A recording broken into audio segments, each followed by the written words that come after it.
Hey everyone, I am Buster Green, and this is my weekly review video, but this week I'm going to change things up a bit.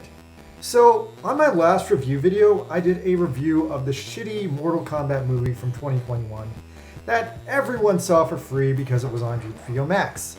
And that review I did not do great in the views department. Now, on the flip side, my review of the new Getter Robo Arc anime that literally no one has seen yet is somehow my most popular video with thousands of views. So, looking this over, I think it makes more sense if I start talking about more of my unique insight on cool shit that no one has seen, instead of my average opinions on lame shit that everyone has seen and generally wasn't that good. So, for a while, I've wanted to do a series where I just kind of spotlight the best episode of an old or obscure series that, might have gone along the wayside or that most people might not have heard of or even forgotten about. Like, the point of the series is kind of be like, literally, if you only want to watch the best episode of an old series to get an idea for what it was, this is the one you would watch. And I was really going to do like an episode about like Big O or Kamen Rider, but somehow those episodes just didn't quite come together. But anyway, a while back, I started watching Ultraman because I've been told by a lot of people that the Ultra series just gets insane. And honestly, my main reason I started watching Ultraman was to try and understand Hideaki Anno a little bit better. Now, Hideaki Anno is by all accounts the most absolutely accomplished Japanese sci-fi director of our current lifetime. And I just gotta go out on a limb here and say, I fucking love Neon Genesis Evangelion. And if I'm gonna be really honest, watching Neon Genesis Evangelion when I was a teenager around like 16 or 18 might have stopped me from killing myself over meaningless teen drama. Now, back to Anno. Anno has gone on record to pretty much confess that Evangelion is kind of a weird remix of Space Runaway Ideon, Return of Ultraman, the Bible, and then like philosophy. And Anno is really, really obsessed with Ultraman, especially Return of Ultraman. Like, back when Anno was in college, his freaking college thesis film is just literally him doing a remake/deconstruction of the Return of Ultraman because he was just obsessed with it all throughout his 20s and probably still to this day because everything he does is fucking influenced by it. So, with all this going on, I've just heard that Return of Ultraman is just like a cornerstone of Japanese pop culture. And then there's that weird connection where it influenced Anno's entire career. And then the fact it was made by a lot of the people who made the Showa Godzilla movies, which I love and I always wanted more of. But because I've watched them all, they're like a finite thing. Anyway, so for all those various reasons, lately I've been watching The Return of Ultraman. But you see, I'm a completionist. So before I watched The Return of Ultraman, I had to watch the 3 chronological series leading up to The Return of Ultraman. So here are some short recaps of those series that predate it. Oh, and massive spoilers ahead for the original 1967 Ultraman and 1971's Return of Ultraman, also known as Ultraman Jack. So the Ultra series starts off in 1966 with Ultra Q. Ultra Q holds up very strongly. If you're a fan of the old Twilight Zone episodes, it's very, very much on par with those. So if you love the old Twilight Zone and want more episodes of that, give Ultra Q a try, because it's like literally that, but with a Japanese flavor. Now, every episode of Ultra Q is a very timeless, standalone 20-minute Japanese horror movie. Some of these movies involve kaiju, and all of them are linked together through these weird, related, reoccurring characters of an intrepid Japanese girl reporter and her 2 friends who are airplane pilots who fly around the country. One is very handsome, one is very stupid. Now, I might do a follow-up episode on the singular best episode of Ultra Q, because Ultra Q is just fucking legit. And yeah, that series made a strong impact on me, and I had a great time with it. One more side note about Ultra Q. You can binge Ultra Q because it has a great original structure. Like, it feels like Black Mirror, and it kind of works. but I do not recommend binging any of the other Ultraman shows. For the other Ultraman shows, I watch them all on Tubi at a rate of 1 per day with commercials, which is very close to how they'd be presented on TV in Japan in the 1960s. The thing of it is, Ultraman moves very rapidly, and every episode ends in a kaiju fight. And if you binge the series, those kaiju fights get very repetitive, and usually after the 3rd episode in a row, I just can't focus on what's happening. So anyway, Ultra Q was a super successful ripoff of the Twilight Zone with giant monsters. So how do you follow that up? Well, apparently they decided that the best way to follow up a ripoff of the Twilight Zone was with a ripoff of Doctor Who with giant monsters. So that eventually mutated into the original Ultraman. Now, luckily for us, the people involved and the powers that be added a lot of original content. They added a lot of their own artistic tweaks, and that pulled it away from the weird mix of educational and sci-fi horror that the original 1960s Doctor Who mostly got into. And from there, we get the first Ultraman. Now, the original Ultraman in 1967, it switches up the Monster of the Week formula for Ultra Q, and it makes it something a little bit more kid-friendly and a little bit more simple. Now, in Ultraman, the Earth is pretty much under constant alien attack, which is mostly due to aliens being lured to the Earth to fight Ultraman. The main character is Shin Hayata, a researcher in the SSSP, the Science Special Search Party, a scientific organization famously known for making their members wear orange business suits and bicycle helmets indoors. Now, one day, Hayata gets mortally injured, and out of nowhere, the Ultraman symbiote comes down from heaven and bonds with him. He then manages to keep it a secret from his alien researching coworkers, and mostly saves the day from kaiju on a day-in, day-out basis. And that's pretty much every episode of Ultraman until the very bizarre final episode. In the very bizarre final episode, out of nowhere, Ultraman Zaffi shows up. Ultraman Zaffi is Ultraman's supervisor / boss. Anyway, he comes down to Earth and literally tells Ultraman to stop fucking goofing around. Stop living a double life on Earth, stop wrestling aliens every week. And so Ultraman begrudgingly unfuses with Hayata and flies back into space, leaving Hayata confused, and he's just like, okay. So yeah, weird ending. Ultraman just kind of leaves when his boss chews him out. But fascinating, really. Anyway, the original Ultraman is just sort of okay, but it hit hard, it was super famous worldwide. It got a funny, if weird, English dub, which skips a bunch of scenes and a bunch of episodes. Anyway, so Ultraman is then followed by Ultra 7. Ultra 7 was not originally created to be a sequel to Ultraman, but just the next thing in the series, like the next evolution. Now, it follows another alien named Ultra 7, who, instead of being an alien symbiote, just disguises himself as a man named Dan Furoboshi, and again bails out humanity from aliens while helping a paramilitary organization that fires missiles at aliens. Ultra 7 is pretty much just aggressively okay, and if I'm being real, a lot of it was a little bit boring. Now, the plots were just a further downgrade from the downgrade in quality Ultraman got from Ultra Q, and there were very few standout moments that just generally impressed me. Now, I'll say this about the show, Dan Moriboshi was a little bit more aggressive than Shin Hayata was. I guess because he was just an alien living on Earth instead of being a weird human-alien fusion. Anyway, long story short, Ultra 7 did not do that great in Japan either, so the Ultra series was shuttered for 3 years while the Japanese producers figured out what went wrong and decided to correct course. And after 3 years, what they decided to do to correct course was bring back Ultraman. So that brings us to the literally named Return of Ultraman. A return to the basics where Ultraman came back.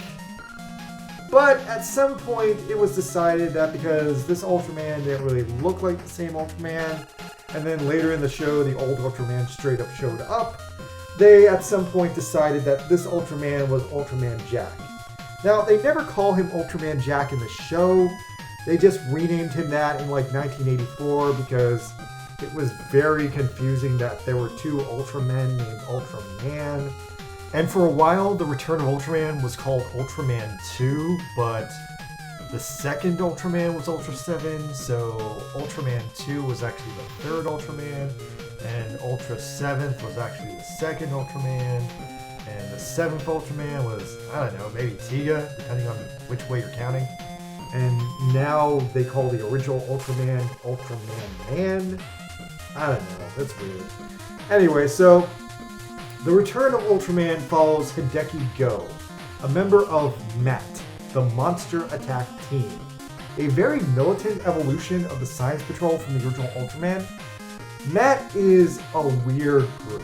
So the SSFP was totally all about just studying kaiju, but MAT is the last line of defense between Japan and annihilation from kaiju. MAT is basically Nerve from Neon Genesis Evangelion, but the big twist is, unlike Nerve, MAT is entirely incompetent.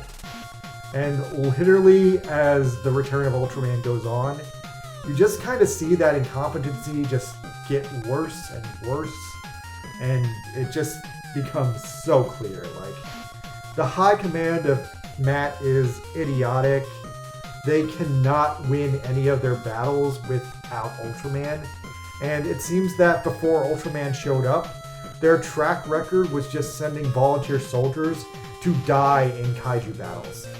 MAT is also directly responsible for provoking, or in some cases creating, the various kaijus that rampaged across Japan, murdering masses of people and destroying cities. Now, Hideki Go gets himself completely wrecked by a kaiju in the first episode. So, like Shin Hayata, the Ultraman symbiote comes out of nowhere, fuses with him, and then after that, he decides to join up with MAT. Now, he keeps his identity a secret, but there are way too many obvious situations where, like, Go jumps into a lake, and then the 60-foot-tall Ultraman Jack jumps out of the same lake. And again, I can only say he got away with it because MAT was dumb and incompetent. So anyway, that brings me back to the point of this video. What is the best episode of The Return of Ultraman? Well, there are a few close almost prior to reaching my conclusion. The Return of Ultraman is a really solid show. I mean, it's got its bad episodes, but it also has a handful of really good ones. Like, the show starts off about as good as the other Ultra shows, but you can see that they've made significant improvements in the special effects and really the cinematography. And then around the middle of the show, they start taking some really ballsy risks with the plots. So, the first great episode is episode 38, when the original Ultraman and Ultra 7 come back to the show to bail out Ultraman Jack. He gets his ass beat and then he gets crucified, but really, that episode is kind of shallow aside from tying the other series back into the lore and expanding this into, like, kind of a huge universe. So the first episode I really want to highlight that really broke the mold was episode 22.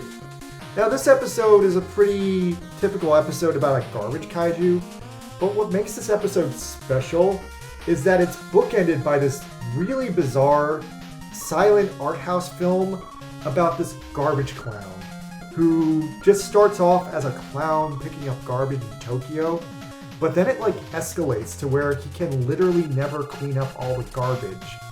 And there's so much garbage that it seems like he's trying to clean up all the garbage in the world. But he can't do it because he's a fucking clown. He's a fucking joke. And that is like high-class symbolism right there. Like, that's a fucking work of art. Like, are they trying to say that, like, garbage men are clowns, or humanity is clowns, or that anyone who can't pick up their garbage is a fool? Like, that, my friends, is art. And on top of that, in this episode, literally every shot of the episode has freaking garbage blowing through the shot, which is amazing and baffling and an absolute logistical nightmare to film. So, bravo to the Garbage Clan episode. Now, next up there was episode 26, the Homicide Beetle episode. Now, this episode really goes back to the Ultra Q short horror film roots, and it's an episode that's straightforward about a killer bug committing a series of murders in Tokyo, while the police fail to solve them because no one is expecting a bug to be a serial killer. Of course, after that, it goes completely sideways and completely loses its horror tone when Matt gets involved, the bug gets captured, Matt tries to execute the bug by firing squad, and in doing so, turns it into a kaiju because Matt is fucking incompetent. And then Ultraman Pro Wrestling occurs. Moving along. Okay, another episode that gets an honorable mention is episode 31. And this episode is just about an alien trying to kill Ultraman. But what's special here is the alien disguises himself as a little kid with the voice of a chain-smoking 4-year-old. And that leads to a situation where everyone sees Hideki Go basically abusing a child and thinking he's gone insane. So that's a weird but funny premise. Also, another episode I have to point out is episode 35, The Cruel Light Monster Prisma. Now, this episode has probably the most close to Evangelion vibe. It has a really bizarre tone compared to the other episodes. In this episode, a supersized crystal light kaiju appears, and this kaiju is pretty much an unmovable, omnipotent force of nature. Japan is completely defeated by it, and Ultraman actually gets his ass kicked, and everything is pushed to the brink as Ultraman nearly dies trying to stop this thing. Now, this is also probably the only time in the series Ultraman gets his ass kicked bad. And then the scope and scale and just the tone of the way Prisma is presented really puts this episode on a completely different level from any of the others.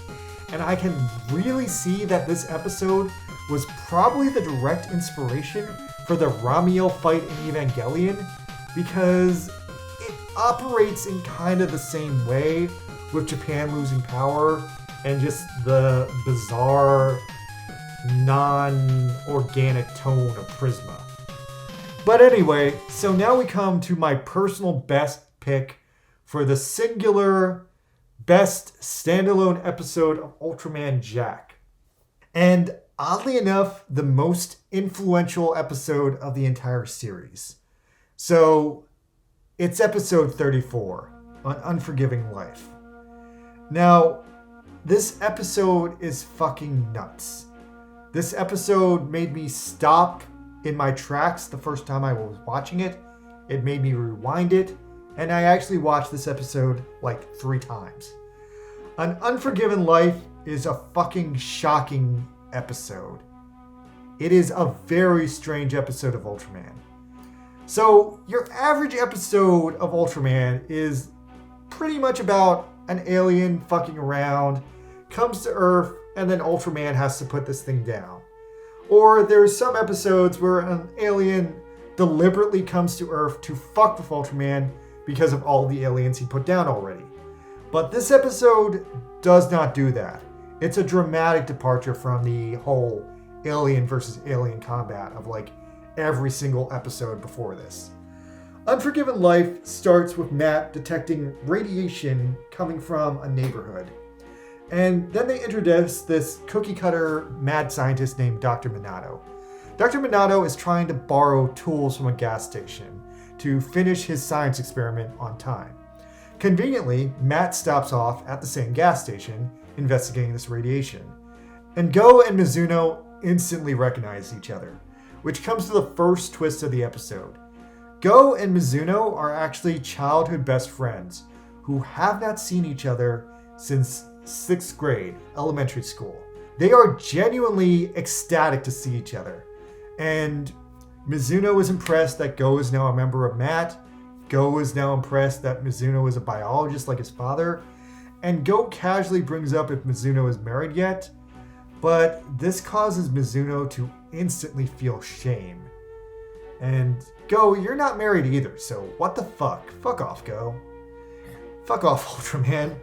Anyway, so Ultraman's younger brother Jiro is, for whatever reason, also at this gas station, and he takes a shine to Mizuno.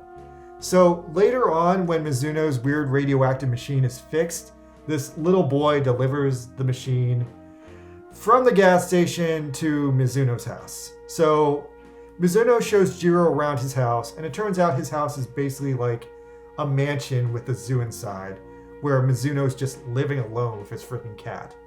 Now, Jiro is super impressed and comments how, like, Mizuno has all these carnivorous plants, and then Mizuno starts, like, reacting super weird and, like, going on a crazy rant. So Mizuno treats the boy to dinner, and then goes into this, like, weird low-key supervillain speech while chugging an entire pot of coffee about how he spent his entire life studying plants and animals, and that the only way he thinks he can become famous as a scientist is if he combines them together and creates a half plant, half animal. Jiro is totally freaking shocked by this, and Mizuno acts super unhinged. But Jiro is like, hey man, you do you. I'm a 5th grader. What do I know? Anyway, so after this, Mizuno creates the egg of a half plant, half reptile hybrid, and the machine he was fixing at the gas station is some sort of radiation incubator to make the thing come to life. Now, Matt detects the radiation again, and this time the radiation leads them straight to Mizuno's house. And Mizuno very cheekily tells Matt that he'll call them if he sees anything radioactive, and then they accept that and they leave. So the egg hatches into this abomination kaiju named Leodon. And Mizuno immediately celebrates, dresses up like Dracula, gets drunk on a huge thing of wine, and then curses out a painting of his dead father, declaring himself the next Albert Einstein. And while he is doing that, Leodon instantly starts growing to the size of a car and breaks through his fucking house. Now, Jiro sees this thing running down the street, runs back to Mizuno's house to see if he's okay, and when Jiro gets back to see Mizuno, his face is like half black and blue, which I have no clue if that is from his injuries from Leodon or if that's a side effect from the radiation. But Mizuno is having like a full-on nervous breakdown, and he starts strangling Jiro for no reason and threatens to feed him to his fucking snakes if he tells anyone that he saw Leodon escape. And he says to especially not tell his brother or Matt. So the next day at a lake, Leodon pops out of the lake, and it's now a full-grown, full-size, 60-foot kaiju. It lets loose its vines, and it destroys a fucking ferry, killing dozens of people. Matt is immediately deployed to kill it, and the very catchy Matt theme song plays, which is like one da da da da da da, one da da da da da. Anyway, Matt, as usual, is completely inept. They deploy an airstrike, and they get fucking killed by Leodon's vines. And then the episode flashes forwards to the after-mission debrief of Matt getting their ass kicked. So the debrief explains that they barely escaped with their lives by destroying the vines, and that this monster makes no sense to them because it seems to be both a plant and an animal at the same time. And on top of that, they actually collected samples from Leodon, and all the samples they collected from the battle are plant remains. Now, Mizuno laughs about this and somehow hears about it over the radio, and while he's hearing about it, he has the egg for a second Leodon. Now, suddenly at this point, Go shows up at his house again and begs him for help because he's literally the most brilliant plant/animal scientist in the neighborhood. Now, Mizuno takes away the Leodon remains from Go, but then kicks Go out of his house, which shocks him. So Go goes back to his own house to find Jiro still traumatized from being strangled by Mizuno. And meanwhile, they go back to Mizuno's house, where Mizuno is just straight up getting plastered on wine. and I guess grieving over the recent events that he's caused. So Go and Jiro then go back to Mizuno's house to confront him, but at this point, Mizuno is passed out drunk. So Go says Mizuno is acting horrible, but Mizuno says that everything he's doing is complicated because he invented a new form of life. And Mizuno is actually traumatized by what's going on because he thinks that if Leodon is killing people, that he deserves to die. And Go says that they don't have time to discuss this because Leodon has to be stopped before it kills again.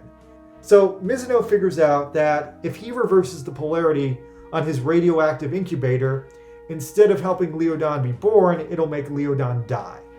So the next day they go back to the lake where Leodon is still just hanging out and going nuts.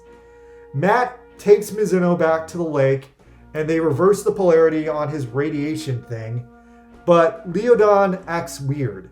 It basically starts crying, and Mizuno sees this crying kaiju and he just can't bear to kill it because he made it in the first place, and he's basically its dad.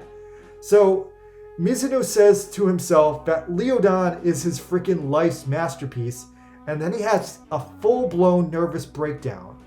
He walks into the water, and the second he touches the water, this amazing acid rock song, this song called Flower, Sun, and Rain by the band Pig, spelled with a Y, starts to play.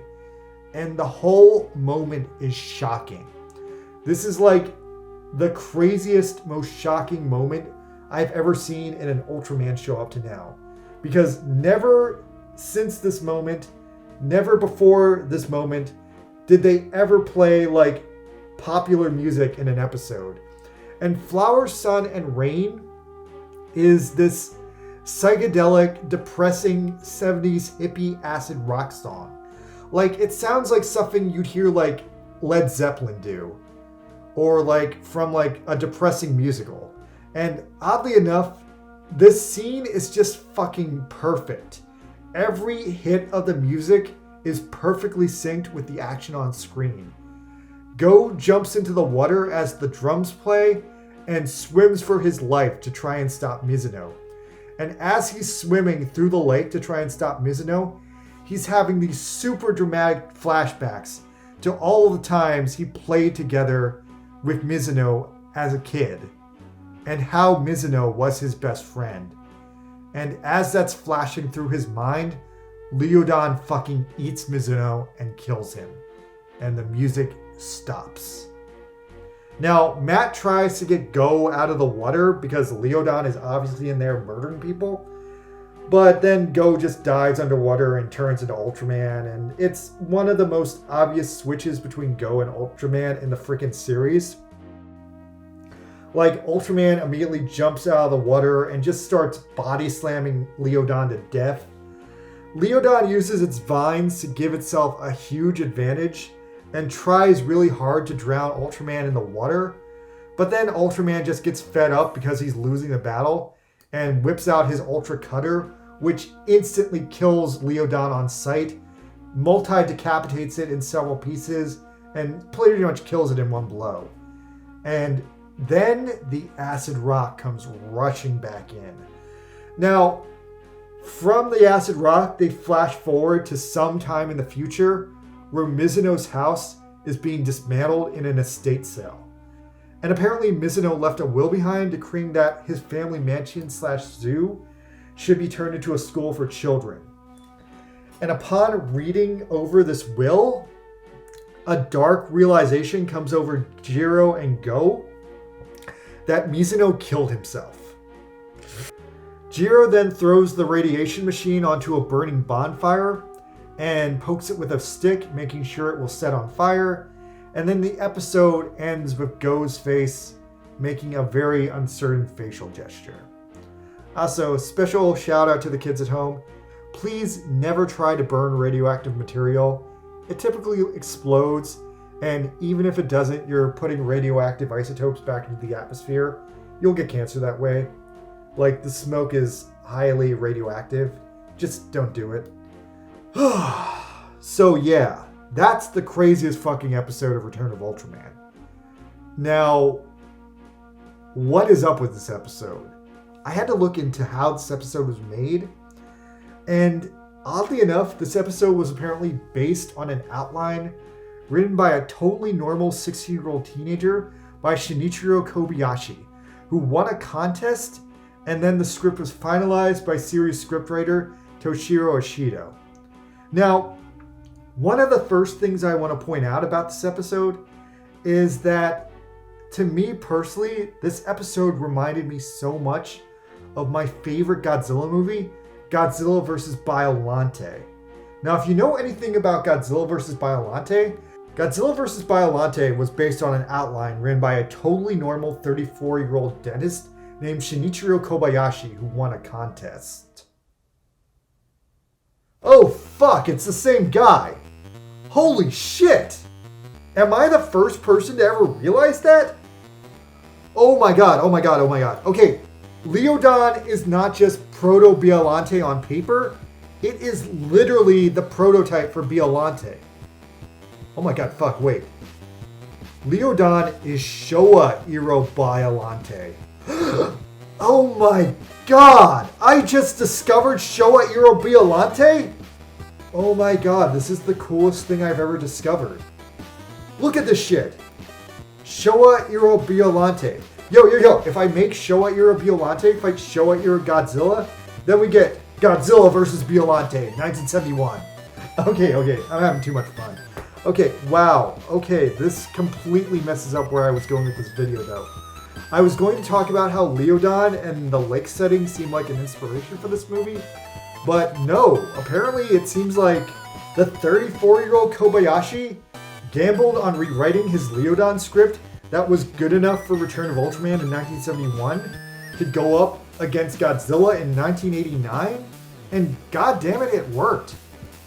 By the way, as I'm looking more into it, it seems that some people might have confused him with another Shinichiro Kobayashi, who's an anime producer.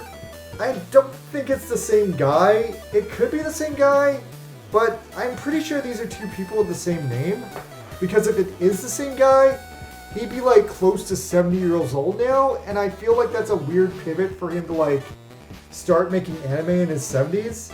So if you guys know anything about Shinichiro Kobayashi, please chime in. Anyway, Godzilla vs. Biollante is my favorite Heisei Godzilla movie. Like, Biollante's design is freaking metal as fuck. And as I compare Biollante and Leodon, they definitely just took what worked with Leodon and made it better. Ironically enough, taking away its feet along the way. Now, that being said, despite that, I actually think that even if Leodon is a dopier Showa version of Biollante, I think Unforgiven Life is actually a stronger story than Godzilla vs. Biollante. Like, Godzilla vs. Biollante is kind of a weird finger wave at the global genetics community of the 80s, and somehow, despite being 4 times longer, none of the characters got as much development as Mizuno did in these 20 minutes. Like, this episode is a freaking character study of a broken man who was abused by his father, forced to go into the same industry as him, inherited his large wealth and a large number of reptiles he had to care for, never really made any good connections with anyone, never dated, fell out of touch with his friends, and ultimately committed suicide after realizing he'd wasted his life making a monster that killed people. Like, Mizuno is a freaking tragic figure. And even though Go doesn't say it, there are numerous moments in this episode where it seems like if he had just had a longer conversation with his old friend, all of this could have just been avoided. Like, talk to your friends, guys. Fucking COVID separated everyone. Anyway, the other thing that came out of this episode is that song, Flowers, Sun, and Rain. Now, if that title sounds familiar to this guy, it might be because in 2001, Suda51 made a time loop video game for the PS2 with the same name, Flowers, Sun, and Rain. Now, that game actually got a US release on the Nintendo DS in 2009, and I actually played it in 2009, before I knew about any of this shit.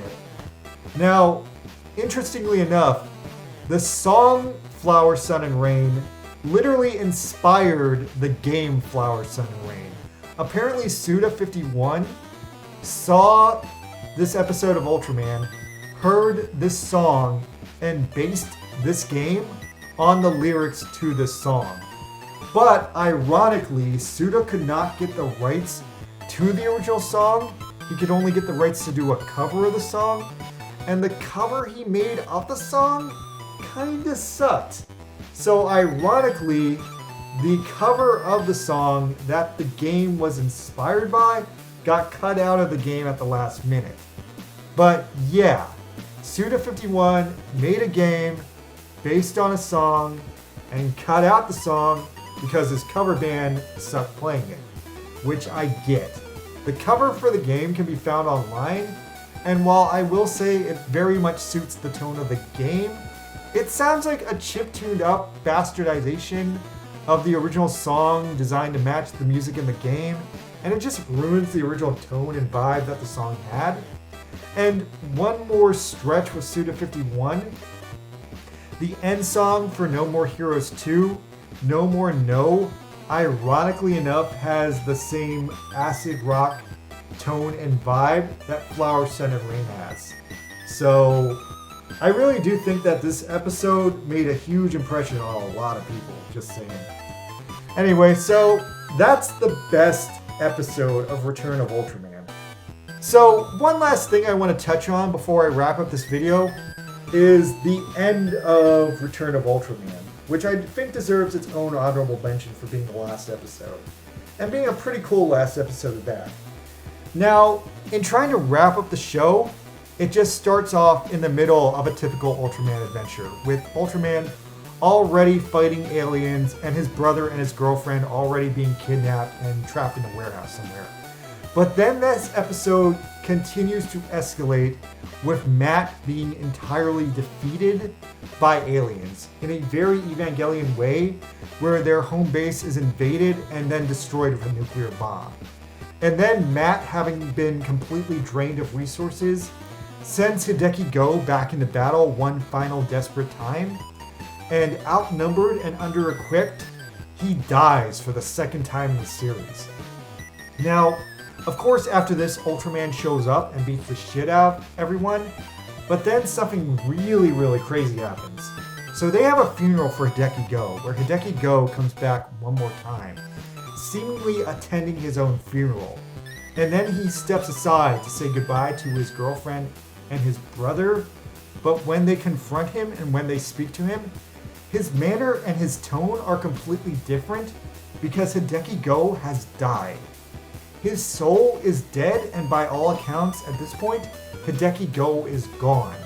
Ultraman Jack is now 100% in control of his soulless, twice murdered corpse.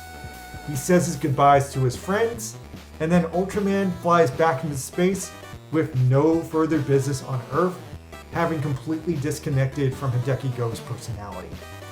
Now that is a crazy, sobering, but satisfying ending. Hideki fully died, and the Ultraman symbiote took away his body, which is a crazy departure from Hayata's ending, where they just, separated.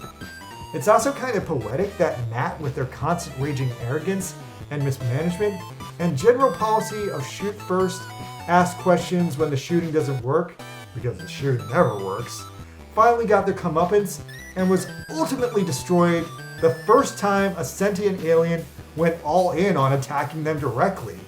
Like they found themselves out of ammo and financially exhausted. Now, the Matt captain vowed that they'd rebuild, but within a year, the entire senior staff had been laid off, and they'd been reorganized into TAC, the Terrible Monster Attack Crew, with completely new staff and owners, and the word terrible literally as the first word in their name. Now, Return of Ultraman is followed up by Ultraman Ace, which from what I'm told is the last of the golden era of Ultraman, and potentially one of the darkest in the franchise, but I haven't seen that yet, and that's for another time. Right now, I've got more interesting problems than the events of 1972. Anyway, that's everything I have to say about the Return of Ultraman.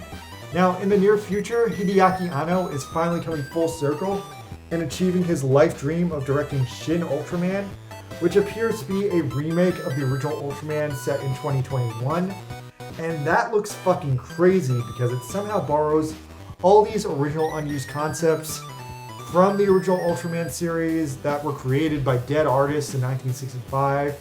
And on top of that, it might also be a sequel to Shin Godzilla, or kind of play out the same way. Anyway, good for him, I guess. So that's all I gotta say. I'm Buster Green. Please subscribe to my channel because every once in a while I might go on a 1-hour rant about Ultraman because Ultraman's freaking awesome. Please subscribe. I need subscribers. Thank you guys. Good night.